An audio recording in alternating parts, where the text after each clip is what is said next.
Welcome Amakhosi Network, welcome to the channel. Kaizer Chiefs loses 1-0 to Cape Town City to start the 2025 year. I am so angry, I am disappointed. Yo. This loss for me is Nabi. And I know a lot of you are going to say, hey, they're players, quality players. Before I get into that, please like, comment, and subscribe. Nabi had no business. This game did not need Rangachi Vavero. This game did not need Cross. This game did not need Blom. We are losing. Your guys' coach decides to come and bring Blom and Cross into the game and bring Samkelo Zwane as a 6 or an 8. Samkelo Zwane. The Pirates coach, the Pirates coach took Samkelo, made him a 10. Because you can see Samkelo Zwane cannot play deep. He cannot play deep. He cannot play from deep. Samkelo Zwane cannot play from deep. I don't know who I should be telling this to. I am so frustrated at the coach, at his substitutions. Nabi absolutely loses this game he loses his control as a coach of the game. Yes, Cape Town City scored a goal out of nowhere. We accepted. You know what? It was we were attacking, they score. It happens, we concede. Sharp. There's nothing we can do about that. We've conceded now.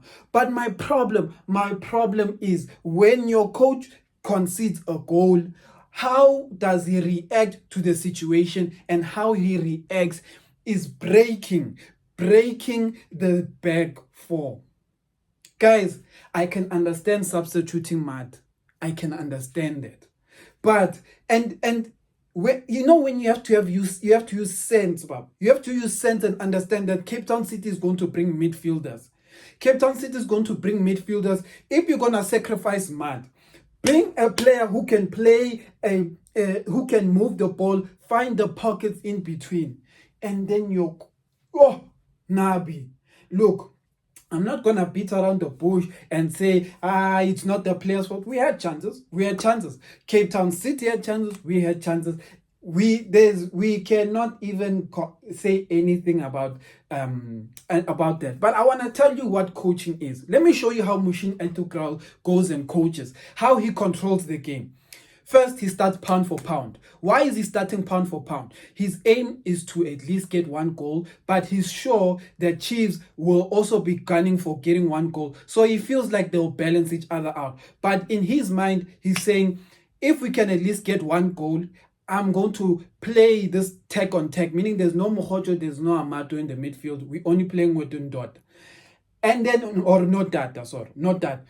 And then what happens there is that I could see that Muhsin would have decided that at the 75th minute, if they have not scored a goal in 75th minute, he would have eventually brought Mukhojo and Amato to say, you know what, if we're not going to score in the next 75 minutes, let's take the point and go home. But then he's lucky. His team scores. He does that exact plan. He brings in Amato. He consolidates the stomach, Baba. He consolidates the stomach, meaning that he already has eliminated any chances that are going through the middle. When he eliminates all chances going through the middle, he's saying what? Chiefs, I can give you the flanks, but you cannot attack us from the chest, meaning that you guys are going to try cross. That is the only way you guys are going to beat us now. You're going to try cross, which is what Muhsin was saying. Chiefs now can only try beat us by crossing, but we've seen with their corners, they can't cross us. Then what Nabi does is Nabi plays into Muhsin Ertugral's plan. He plays into his plan. Why? He's saying, we're going to cross. He put Cross and Blom. What does Cross and Blom bring to your game? They are going to try cross the ball, which is what Cape Town City wants. You play into Cape Town City's hands, which goes back to this thing I keep telling you guys on and on, why I criticize Nabi. Coach A outplays Coach B. How is it that these coaches outplay Nabi? I think Nabi comes from leagues that have low quality coaching, and it's just these teams play one way. He gets to the PSL, and the PSL coaches think. They think about what happens when this happens. And Nabi cannot counter these things. Nabi goes and does fairy tale plans. Like, oh, the moment you bring in Ranga, this is my problem. The moment we bring Ranga Chivavero into the game, automatically in the brains of our center backs, Dudley and Miguel and Frosler even, I'll even include Frosler, all these guys, automatically you bring Ranga, they say find Ranga.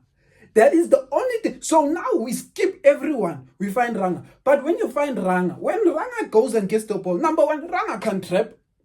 Ranga cannot trap. Ranga, in these first touches of the ball, they passed him the ball here. He traps the ball ends up. Now he was alone. There was no player around him. He trapped it to the players who were like, how? This guy is passing us. Then he has to go and fight for the ball and he gets a foul. He's lucky because he protects the ball. Guys, this game was going so well until Nabi brought in Ranga. Ranga Chivavero, was not the game for him. Why do I say it was not the game for him? The Fasika guy, we saw you cannot battle him power versus power. This guy outmuscled Ranga to the point where Ranga's introduction, let me give you a fact. We played 10 men the moment Ranga Chivavero entered this game. It was 10 Kaizer Chiefs players versus 11. Why? Fasika is too powerful. Coutinho sacrifices. He just lashes the kanda. Guti gets a yellow card. You know, there's players you need to understand. Players like Lorenzo Coutinho. Now I'm saying Cardoso. Lorenzo Coutinho, Cardoso, Vala. These kind of players, they throw themselves at the ball. At some point, even Hlachwai, I haven't seen him in a while, but even Hlachwai. These are players where if you have a holding striker, they tend to struggle against those players because those guys want you. They're not good on the feet, no. But when it's aerial balls, they're going to challenge you every time. And that's what happens. That is why Nabi's coaching is a problem. He brings in a striker who gets sucked in. They basically, we now play 10 men. Now we're playing 10 men. We're losing. We're playing 10 men. And then you bring in Cross. And then you bring in Blow.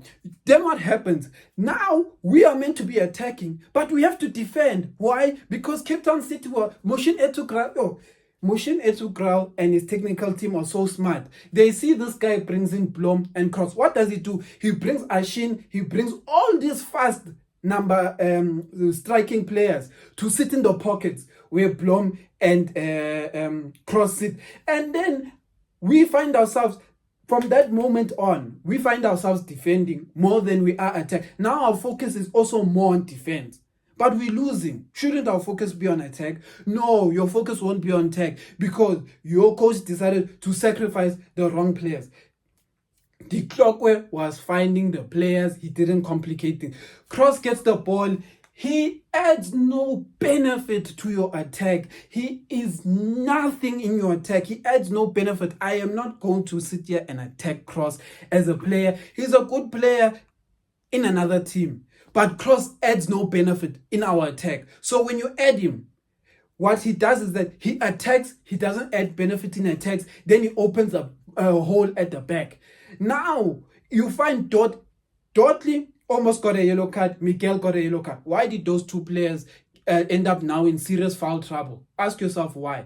Because they are covering Blom and Cross. You know you can be losing a game, but you have to lose the right way. What do I mean lose the right way? If you're going to sacrifice a defender, be smart about it, Baba. Be smart about it. Sacrifice a defender smart. Sacrifice like a Frosler. Make it 3 defenders. Then add 5 midfielders. Attacking midfielders. And then 2 strikers at least. Or something like that. Don't go and sacrifice your defenders. And now it feels like we're only playing with 2 defenders. And Cape Town City says, we like that. Because now they waste time. They just hit it into there. We now have to chase these guys. We mark them. We have to start the game again. Then we get the ball. As we get into the final, the moment they get the ball, they hit it there. Now we're running into the corners, chasing these strikers. Because Nabi has decided that he doesn't want a left back and a right back. This game is so frustrating. Let me just touch on the first half. The first half was how I thought it would be. when I saw Cape Town City's starting lineup and Kaizer Chiefs starting lineup. The Cape Town City starting lineup, they did not have Amato and Mokhojo. So I knew they're going to be attacking. It's going to be, no one is going to own the midfield. It's going to be attack. The game will be like this. And that is exactly what the game was. It's going to be like this until someone scores. Until someone scores. That's what the game was going to be. So if Chiefs wanted to really win this game, they had to at least score 2 goals in the first half. Because what's going to happen is that Cape Town City, if they scored 1 goal, second half they're going to come back on Mokhojo and Amato and close. Now they're going to control the midfield. And there's one thing I'm going to tell you about Cape Town City that is different to Kaizer Chiefs. Cape Town City has much better midfielders. They can retain the ball and frustrate you. You know what?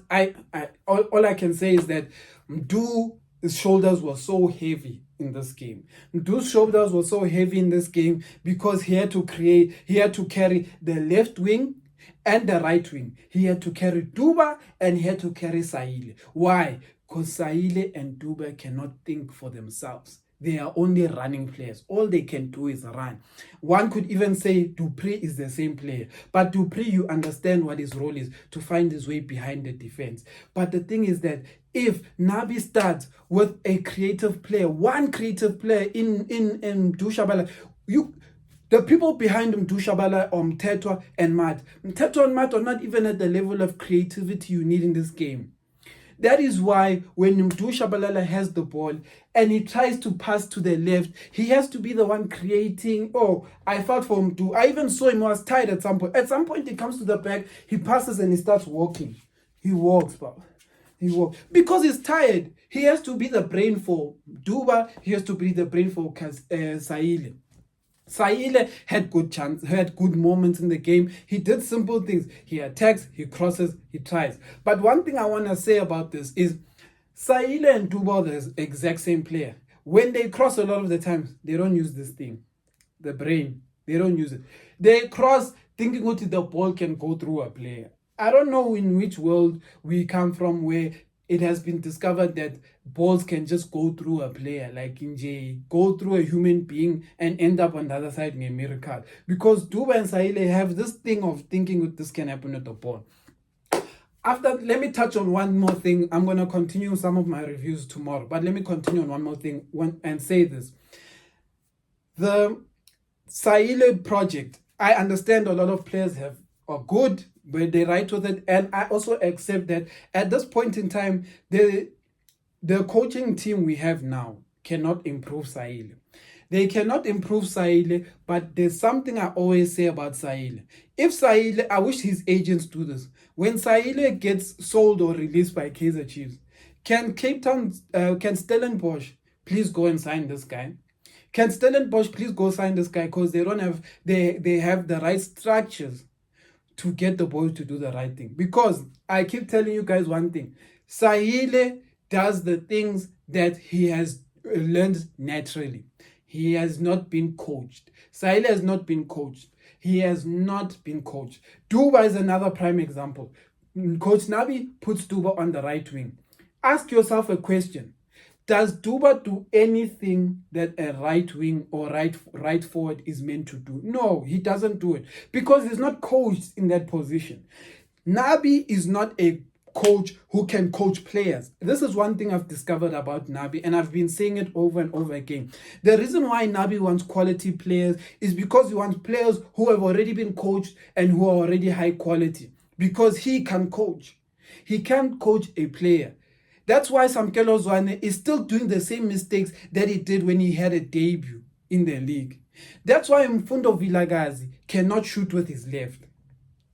Yes, he scored with his left, but Dushabala cannot shoot with his left. He can't shoot outside the box. When Matt gets the ball outside the box, when Dushabala gets the ball out the box, I always accept, these guys don't know what to do with the ball outside the box. These guys cannot do anything with the ball outside the box because they're not coached in it. And this thing is one thing I keep trying to tell people is that Nabi will never be a coach who can find a player, coach the player, and then that player is great. What do I mean by that? I mean that if Nabi found Relebogile Mfokeng today, Relebogile would be playing like Shabalala. He would be hot and cold, hot and cold, hot and cold. You know, because you can see with Jose Rivero, what he does with Mfokeng. He taught Mfokeng how to defend, how to position himself defensively. Then he's taught Mfokeng how to take on a player and when not to take on a player. These are the things you even see in Nkota. If you watch Nkota from DDC and you watch Nkota now playing for Pirates, oh, the guy has improved by this much. And when I say improved by this one, Nkota in DDC was just running. When he gets the ball, he just wants to run. He didn't have time to think, good, where is he running to? Run, try, zipper someone, whatever. But watch the Nkota of today. He just gets the ball, sometimes it's calm and then goes. He does the right movements. These things are coaching. And when you watch Duba gets the ball and has no idea how to play right wing. He's not coached to do it. Saile, oh, you know what? Let me end this video before I lose my brain, because Nabi today, for me, taught me something about him. If Kaizer Mtaung Jr. and the Mtaung families do not buy Nabi the right players, high quality players, Nabi will not be successful ever at Chiefs. He will not be successful because Nabi cannot coach. He cannot coach out a potential of a player. He can't get the potential of a player out. So what he wants is to bring quality players and get Abomfundo Vilagazi Dushabala to learn from a quality player on how to play football. You know? Like Serino is showing Shabalala how to take on the players and all of those things.